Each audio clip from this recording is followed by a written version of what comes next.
आज की वीडियो के बाद आपके हज़ारों रुपए बचने वाले हैं, क्योंकि आज की वीडियो में हम जानने वाले हैं पोस्ट ऑफिस की लेटेस्ट इंटरेस्ट रेट जो सितंबर 2026 में लागू रहेंगी। देखिए, जैसा कि आपको पता है कि हर 3 महीने में पोस्ट ऑफिस की नई ब्याज दरें आती रहती हैं, तो सितंबर के बाद अक्टूबर में पोस्ट ऑफिस की भी नई नई ब्याज दरें आएंगी। तो आज की वीडियो में हम सितंबर की जो ब्याज दरें हैं वो तो जानेंगे ही जानेंगे, उसके साथ साथ ये भी जानेंगे कि आपके लिए कौन सी स्कीम सबसे बेस्ट रहने वाली है। पोस्ट ऑफिस में लगभग 12 टाइप की स्कीम्स हैं, तो इन स्कीम्स में आपको किस स्कीम में पैसा इन्वेस्ट करना चाहिए। देखिए, बहुत सारे लोग क्या करते हैं, सिर्फ और सिर्फ ब्याज को देखकर कि ब्याज एनएससी स्कीम में सबसे ज्यादा मिल रहा है 7.7%, तो हम इसमें इन्वेस्ट कर देते हैं।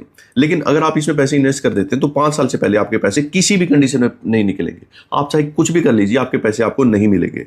तो इसलिए हमें सिर्फ और सिर्फ ये देख के कि इसमें ब्याज ज्यादा है तो उसमें इन्वेस्ट नहीं करना है। आपको उस स्कीम में इन्वेस्ट करने से पहले उस स्कीम के बारे में सब कुछ सारे रूल्स पता होने चाहिए, तभी आप उस स्कीम में इन्वेस्ट करिएगा, क्योंकि एक छोटा सा रूल भी आपको हजारों रुपए का नुकसान कर सकता है। तो आइए बिना टाइम वेस्ट करते हुए सबसे पहले जानते हैं पोस्ट ऑफिस के सेविंग अकाउंट के बारे में। देखिए, पोस्ट ऑफिस में भी एक सेविंग अकाउंट होता है, जैसे आप बैंक में अकाउंट खुलवाते हैं एसबीआई एचडीएफसी में, तो पोस्ट ऑफिस में एक सेविंग अकाउंट होता है जिसमें आप कभी पैसे जमा कर सकते हैं, कभी पैसे निकलवा सकते हैं, और इसकी इंटरेस्ट रेट 4% है। अगर आप एचडीएफसी एसबीआई में अगर कंपेयर करोगे तो वहां पे आपको इंटरेस्ट रेट 2.75% मिलेगी। यानी अगर इंटरेस्ट रेट के हिसाब से देखें तो पोस्ट ऑफिस की जो ब्याज दर है बहुत ही शानदार है। उसके अलावा अगर आप देखिए, ऐसा नहीं है कि आपने पोस्ट ऑफिस में पैसे डाल दिए और फिर निकलवा लिए और आपको 4% का ब्याज मिल जाएगा। अगर आपको पूरा ब्याज चाहिए तो आपको क्या करना होगा, मान लीजिए आज 1 तारीख को आपने पैसे इन्वेस्ट करे, तो उसके बाद अगर आपने 30 तारीख को पैसे निकलवा लिए तो उस महीने का ब्याज आपको नहीं मिलेगा। आपको तभी महीने का ब्याज मिलेगा, मान लीजिए आपने 10 तारीख से पहले आपको पैसा इन्वेस्ट करना है और 30 तारीख तक वो नहीं निकलवाना, तभी उस पैसे पर आपको ब्याज मिलेगा। अगर आप या तो 11 तारीख के बाद पैसा इन्वेस्ट करते हो तब भी आपको कोई ब्याज उस महीने का नहीं मिलने वाला, या फिर आपने पैसा 10 तारीख से पहले तो डाल दिया सेविंग अकाउंट में, लेकिन आपने 30 तारीख या 27 तारीख या 28 तारीख को निकलवा लिया। आप सोच रहे होंगे कि मेरा 15-20 दिन तक पैसा इसमें रहा है तो उसका तो ब्याज मिलेगा, तो ऐसा नहीं है। पोस्ट ऑफिस में आपको तभी पैसा मिलेगा जब आप 10 तारीख से पहले और 30 तारीख तक वो पैसा रखते हैं। तो थोड़ा सा कंफ्यूजन हो रहा होगा, तो बिल्कुल आसान भाषा में ये याद रखिए कि आपको तभी पैसा ब्याज मिलेगा जब आप पूरा महीना पैसा रखोगे, यानी ऐसा नहीं है कि बीच में पैसे निकलवाओगे। तो ऐसे ही अगर आप 1 लाख रुपए इस पोस्ट ऑफिस के सेविंग अकाउंट में इन्वेस्ट करते हो तो आपको 1 साल के बाद मिलेंगे 4,000 रुपए ब्याज, और वो तब मिलेगा जब पूरे साल आप उस पैसे को रखोगे। अब बात करते हैं पोस्ट ऑफिस की एफडी की। देखिए, पोस्ट ऑफिस में 4 टाइप की एफडी होती है, 1 साल की एफडी, 2 साल की एफडी, 3 साल की एफडी और 5 साल की एफडी। पोस्ट ऑफिस में ऐसा नहीं होता जैसे बैंकों में होता कि 45 दिन की एफडी या फिर 366 दिन की एफडी। पोस्ट ऑफिस में पूरे पूरे साल की एफडी होती है। तो 1 साल की एफडी की इंटरेस्ट रेट की बात करें तो इसकी इंटरेस्ट रेट 6.9% है। तो अगर आप 1 साल की एफडी में अगर पैसा इन्वेस्ट करते हैं तो सबसे पहले जानते हैं कैसे काम करेगा। आपने ये अकाउंट मान लीजिए 1 साल की एफडी खुलवा ली और इसमें आपने पैसे इन्वेस्ट कर दिया। आप 1 लाख 2 लाख आपकी मर्जी, जितने पैसे इसमें इन्वेस्ट करना चाहते हैं, तो एक बार ही पैसा इन्वेस्ट होगा। ऐसा नहीं है कि आपने आज अकाउंट खुलवा लिया और 2 महीने के बाद आप चाहते हैं कि आपके पास पैसे आ गए कि इसी अकाउंट में फिर पैसे डाल दूं, उस पर ब्याज लगता रहेगा। आपको अलग से अकाउंट खुलवाना पड़ेगा। तो इसमें एक बार ही पैसा इन्वेस्ट होगा। मान लीजिए आपने 1 लाख रुपए इसमें इन्वेस्ट कर दिए, तो अगर आप 1 लाख रुपए इस स्कीम में इन्वेस्ट करते हो तो 1 साल के बाद आपको जो टोटल ब्याज मिलेगा वो मिलेगा 7,081 रुपए ब्याज, यानी 6.9% के हिसाब से आपको 7,081 रुपए मिल रहा है। अगर हम सीधा सीधा कैलकुलेट करें तो 6.9% के हिसाब से तो आपको 6900 रुपए ब्याज मिलना था, लेकिन यहाँ पे मिल रहा है आपको 7,081। वो इसीलिए मिल रहा है क्योंकि पोस्ट ऑफिस की एफडी में आपको जो ब्याज मिलता है वो चक्रवर्ती मिलता है। यानी आपने जो पैसा इन्वेस्ट किया 1 लाख रुपए, उस पर हर 3 महीने में ब्याज लगेगा और फिर ब्याज के ऊपर ब्याज लगेगा, इसीलिए आपको यहाँ पे ज्यादा ब्याज मिल रहा है। अगर आप यहाँ पे अच्छे से कैलकुलेट करोगे तो आपकी जो इंटरेस्ट रेट है 1 साल की एफडी की वो 7% से ज्यादा ही पड़ेगी। और अगर हम बात करें, आपने अकाउंट खुलवा लिया और बीच में पैसे की जरूरत हो जाती है तो 6 महीने के बाद आप कभी भी पैसे निकलवा सकते हैं। 6 महीने से पहले पैसे नहीं निकलेंगे, लेकिन 6 महीने के बाद निकल जाएंगे, लेकिन उस कंडीशन में आपको पूरा ब्याज नहीं मिलेगा। उस कंडीशन में आपको उस पोस्ट ऑफिस का जो सेविंग अकाउंट है 4% अभी हमने डिस्कस किया था, उस हिसाब से ब्याज मिलेगा। अगर हम बात करें 2 साल की एफडी की, इसकी इंटरेस्ट रेट भी 7% है और 3 साल की एफडी की 7.1% है। इन दोनों ही एफडी में भी ऐसा ही है कि 6 महीने से पहले पैसे नहीं निकलेंगे और 6 महीने के बाद अगर पैसे निकलवाओगे तो पूरा ब्याज नहीं मिलेगा। तो अगर आपको लगता है कि मुझे बीच में पैसे की जरूरत हो सकती है तो आप 1 साल, 2 साल या 3 साल की एफडी करवाना, क्योंकि अगर आप 5 साल की एफडी की इंटरेस्ट रेट की बात करें, यहाँ पे 7.5% इंटरेस्ट रेट है। यानी 1 साल की एफडी की 6.9, 7 और 7.1, इससे इंटरेस्ट रेट तो ज्यादा है, लेकिन पोस्ट ऑफिस की 5 साल की एफडी में आपके जो पैसे हैं वो बीच में नहीं निकलेंगे। आप चाहे कुछ कर लीजिएगा, 4 साल से पहले ये पैसे नहीं निकलेंगे और 4 साल के बाद भी आप निकलवाओगे तो आपको ब्याज सेविंग अकाउंट का मिलेगा। ऐसे नहीं है कि पूरा आपको एफडी का ब्याज मिल जाएगा। तो इसलिए इस चीज को बिल्कुल ध्यान रखिएगा कि अगर आपको बीच में पैसे चाहिए तो आप 5 साल की एफडी के बजाय 1 साल की एफडी खुलवा लो, अगले साल फिर 1 साल की उसको आगे एक्सटेंड करवा लो, फिर एक्सटेंड करवा लो अगर आप 5 साल के लिए इन्वेस्ट करना चाहते हैं। लेकिन एटलीस्ट वहां पे आपके पास ये ऑप्शन तो रहेगा कि हमें बीच में पैसे की जरूरत हो जाती है तो बीच में पैसे निकल जाएंगे। अब बात करते हैं, अगर मान लीजिए आपके पास 1 लाख 2 लाख 3 लाख ऐसे पैसे नहीं है तो आप क्या करें। आपके पास थोड़े पैसे, 1000 रुपये सैलरी आ रही है, आप उसमें थोड़ा थोड़ा इन्वेस्ट करना चाहते हैं, तो आपके लिए सबसे बढ़िया स्कीम है पोस्ट ऑफिस की आरडी स्कीम। इसमें क्या होता है कि आपको एक बार पैसा इन्वेस्ट नहीं करना होता, आपको हर महीने पैसा आपने मान लीजिए अकाउंट खुलवा लिया, तो आपको इस अकाउंट में हर महीने 1000 रुपये 2000 रुपये, आपकी मर्जी है, आप 100 रुपये से अकाउंट खुलवा सकते हैं और आपकी मैक्सिमम लिमिट कोई नहीं है, आप जितने चाहिए इसमें पैसे इन्वेस्ट कर सकते हैं। तो 6.7% के हिसाब से आपको इसमें ब्याज मिलेगा और आपको हर महीने पैसे इन्वेस्ट करना है। कई बार ऐसा होता है कि हमने ये अकाउंट खुलवा लिया और मान लीजिए हमने 1000 रुपये का अकाउंट खुलवाया और हमारे पास 6000 रुपये आ जाते हैं और हम सोचते हैं कि 6000 रुपये इकट्ठे डाल दें। तो उस कंडीशन में आपको ये फायदा है, क्योंकि अगर आप 6 महीने के इकट्ठे पैसे डालोगे तो उस कंडीशन में आपको 10% की रिबेट मिलेगी। देखिए ध्यान से समझिए, ये 10% की रिबेट का मतलब ये हुआ कि आपको 10% कम पैसे देने, लेकिन ऐसा नहीं है कि आपको 6000 का 10% कम मिलेगा। आपकी जो एक महीने की किस्त मान लीजिए 1000 रुपये है, तो इसका 10% कितना हुआ 100 रुपये, तो आपको 100 रुपये की रिबेट मिलेगी। यानी आपके अकाउंट में तो 6000 रुपये जमा होंगे, लेकिन आपको देने होंगे 69 रुपये।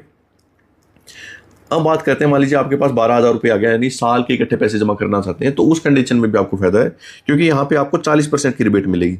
यहाँ पे भी ऐसा ही है, ऐसा नहीं कि पूरे पैसे पर आपको रिबेट मिलेगी, आपको सिर्फ 1000 रुपये की जो आपकी किस्त है उसका 40% यानी 400 रुपये, आपको 400 रुपये कम देने पड़ेंगे। जहाँ आपको 12000 रुपये डालने थे वहाँ पे अब आपको 11600 रुपये डालने होंगे, लेकिन आपके अकाउंट में जमा होंगे 12000 ही। तो आपको ये फायदा, अगर आपको इकट्ठा पैसा जमा करना चाहते हैं।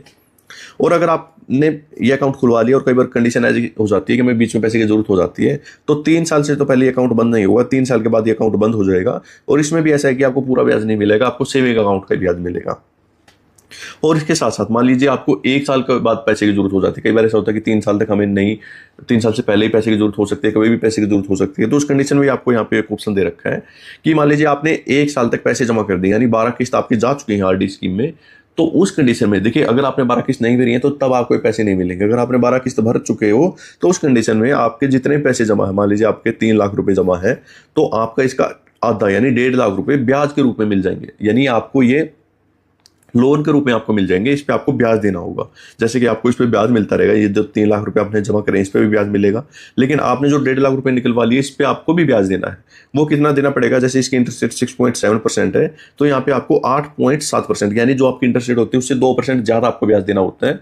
और जब भी आपको पैसे की नीड खत्म हो जाती है तो आप चाहें तो इसको वापस जमा करवा सकते हैं। तो मान लीजिए आपने 1.5 लाख रुपए निकलवा लिए और आपके पास पैसे की नीड आपको ज्यादा थी, तो आप वो भर नहीं पाए और खाते को चलते हुए भी 5 साल हो चुके हैं।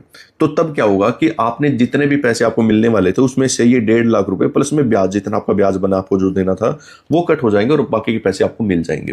तो ऐसे भी आप कर सकते हो अगर आपको बीच में पैसे की जरूरत है। और अगर मैं आपको बताऊं, अगर आप 1000 रुपये इस स्कीम में हर महीना इन्वेस्ट करते हो तो आपको 5 साल के बाद लगभग 71,380 रुपये के आसपास आपको पैसे मिलेंगे। यानी 11,500 रुपये के आप आज का, यानी कि 11,500 रुपये के आसपास आपको ब्याज मिलने वाला है। अब बात करते हैं, मान लीजिए आपने पैसे इन्वेस्ट कर दिए और आपको हर महीने ब्याज चाहिए, तो आपके लिए है मंथली इनकम स्कीम। देखिए जैसे ही आपको नाम से पता चल रहा है कि आपको इस स्कीम में एक बार पैसे इन्वेस्ट करना, जैसे हम एफडी में इन्वेस्ट करते हैं, मान लीजिए आपने 5 लाख रुपए इन्वेस्ट कर दिए, तो इसका जो भी ब्याज बनेगा वो हर महीने आपको मिलेगा। जैसे कि एफडी में आपको साल में एक बार ब्याज मिल रहा था, यानी मान लीजिए आपने 5 साल की एफडी करवाई है, तो उसका जो ब्याज होगा हर साल आपके सेविंग अकाउंट में आ जाएगा। पहली साल का सेविंग अकाउंट में आ जाएगा, दूसरी साल का सेविंग अकाउंट में आ जाएगा। लेकिन एमआई स्कीम में क्या है कि आपको हर महीने ब्याज मिलेगा। मान लीजिए 5 लाख रुपए, मान लीजिए आपने 5 लाख रुपए इन्वेस्ट करे हैं, तो उसका हर महीने आपके सेविंग अकाउंट में ब्याज आता रहेगा। इसकी इंटरेस्ट रेट 7.4% है और इसको चाहे तो आप बीच में बंद भी करवा सकते हो। 1 साल के बाद आप इस स्कीम को जब चाहे बंद करवा सकते हैं।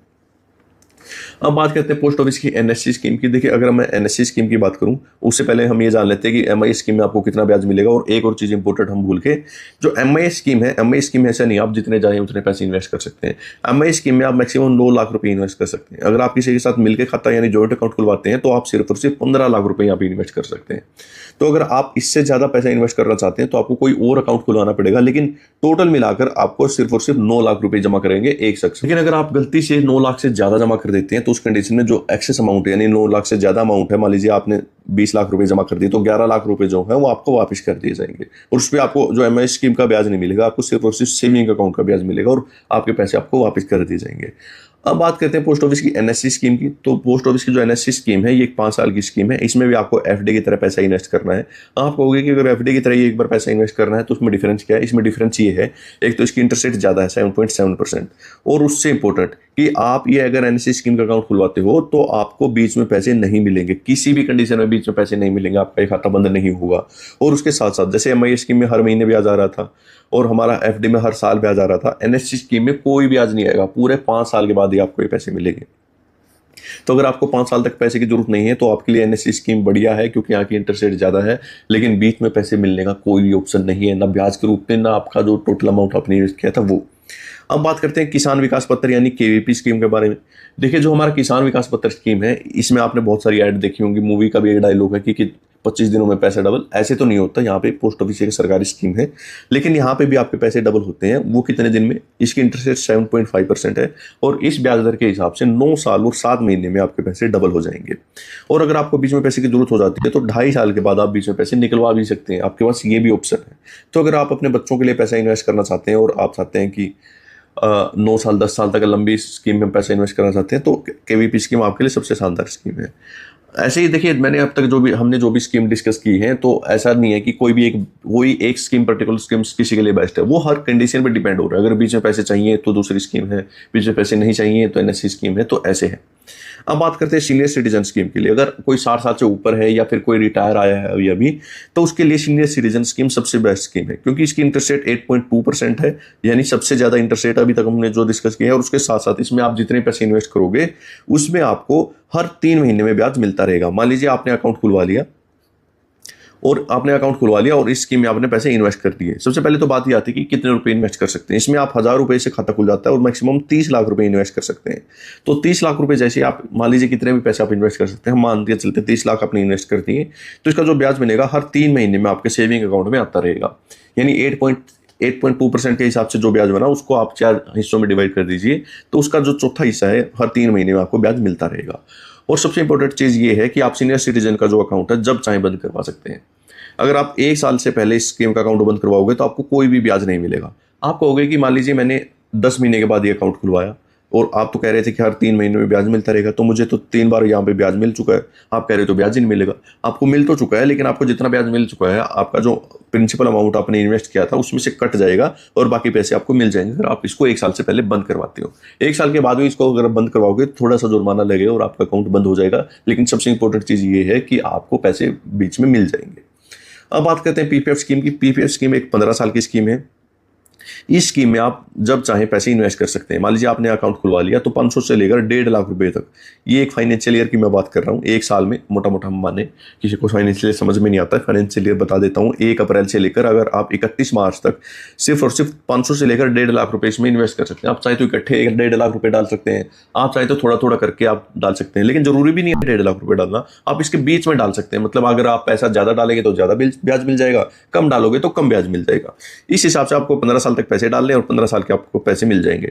लेकिन सबसे खास बात जो किसी भी स्कीम में नहीं है वो पीपीएफ स्कीम में ये है कि आप जितना पैसा डालोगे प्लस में जितना आपका ब्याज बना और लास्ट में आपको जितना मिलने वाला सारा का सारा टैक्स फ्री है। यानी आपको यहाँ पे 1 रुपया 1 पैसा भी आपको टैक्स नहीं देना। तो अगर आप टैक्स बचाना चाहते हैं तो पीपीएफ स्कीम से बेहतर कोई भी स्कीम नहीं है। अब बात करते हैं सुकन्या समृद्धि योजना की, और पीपीएफ स्कीम की इंटरेस्ट रेट की बात करूं तो 7.1% है। अब बात करते हैं सुकन्या समृद्धि योजना के बारे में। देखिए, जो सुकन्या समृद्धि योजना है, अगर आपके घर में 1 से लेकर 10 साल तक की गुड़िया है तो इससे बढ़िया स्कीम नहीं है, क्योंकि अगर आप इस स्कीम का अकाउंट खुलवा लेते हो, सबसे पहले तो 250 रुपये से अकाउंट खुल जाता है। और ऐसा नहीं है कि अगर आपने 250 रुपये से अकाउंट खुलवा लिया तो आपको अब 250 रुपये जमा करने हैं। आप जैसे पीपीएफ स्कीम में मैंने आपको बताया, एक फाइनेंशियल ईयर में इसमें 250 से लेकर 1.5 लाख रुपए तक आप जमा कर सकते हो। आप कम ज्यादा जब चाहे वैसे इसमें इन्वेस्ट कर सकते हैं। उस पूरा का पूरा आपके ऊपर डिपेंड। अगर आप ज्यादा पैसे इन्वेस्ट करोगे तो ज्यादा ब्याज मिल जाएगा, कम पैसे इन्वेस्ट करोगे तो कम ब्याज मिल जाएगा। और अगर हम बात करें स्कीम काम कैसे करेगी, मान लीजिए आज आपने अकाउंट खुलवा लिया तो अगले 15 साल तक आपको उसमें पैसे जमा करने हैं। हर साल आप पैसे जमा करोगे, 31 मार्च को सरकार ब्याज के रूप में इसमें पैसे डाल देगी। फिर आप 1 साल तक पैसे जमा करोगे, ब्याज के आपके पैसे आ जाएंगे। ऐसे 15 साल तक आप पैसे डालते रहोगे, ब्याज के पैसे आते रहेंगे, तो 15 साल तक पैसे इकट्ठे हो जाएंगे। तो अगले 6 साल आपको कुछ नहीं करना, जो आपने 15 साल तक पैसे जमा करे हैं उसके ऊपर और आपका जो ब्याज आया उसके ऊपर ब्याज लगता रहेगा।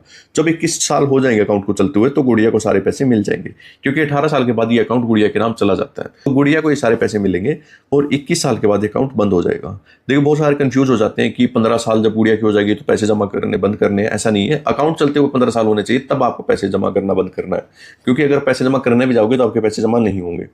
और उसके अलावा 21 साल के बाद, ऐसा नहीं है कि गुड़िया 21 साल की होगी, अकाउंट को चलते हुए जब 21 साल हो जाएंगे तब आपका अकाउंट बंद